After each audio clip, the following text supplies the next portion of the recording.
Დასავლი ფოტოგრაფის თუშეთი და თუშური პორტრეტების 60-70-იან წლებში გადაღებული ნამუშევრები მოგზაურობას იწყებს. სოფელ ალვანის მკვიდრის შალვა ალხანაიძის იშვიათ ნამუშევრებს სტამბულის ფოტოგრაფიის საერთაშორისო ფესტივალზე ნახავენ.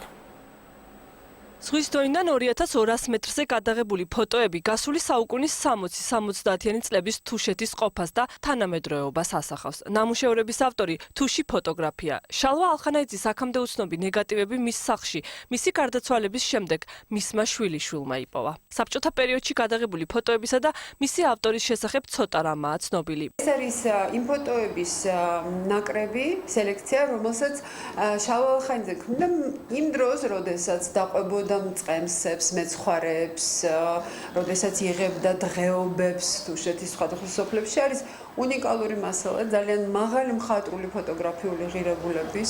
შალვა ალხანაიძის მიერ გადაღებულ მაღალმხატვრულ ფოტოებს კიდევ ერთი დამახასიათებელი შტრიხი აქვს. თანამედროვე ცნობილი ფოტოგრაფების შეფასებით, მისი უნიკალურობა თავისუფლებაშია. საბჭოთა ეპოქის სოფლის მკვიდრი თვითნასწავლი ფოტოგრაფის საბჭოთა გავლენებისაგან სრულიად თავისუფალია და არც ერთი პროპაგანდისტული ფოტო არ აქვს. შალვა ალხანაიძის ფოტოებს პირველად საქართველოს საზღვრებს გარეთ ფოტო ისტამბულის ფოტოგრაფიის ფესტივალზეც ნახავენ. ძალიან ამაყი ვარ თბილისის ფოტოფესტივალზე ძალიან ბევრი თურქი ავტორის ფოტო იყო წარმოდგენილი, რაც შეეხება ახალგაზრდა ფესტივალს სტამბულში. ეს ძალიან კარგი ფესტივალია და საუკეთესო გზაა საქართველოსა და თურქეთს შორის ურთიერთობებისათვის. ნესტა ნიჟარაძე თურქეთში ძალიან საინტერესო ქართველ ხელოვანს წარადგენს, მაღალი მთებიდან ძალიან შთამბეჭდავია დამიჯერეთ.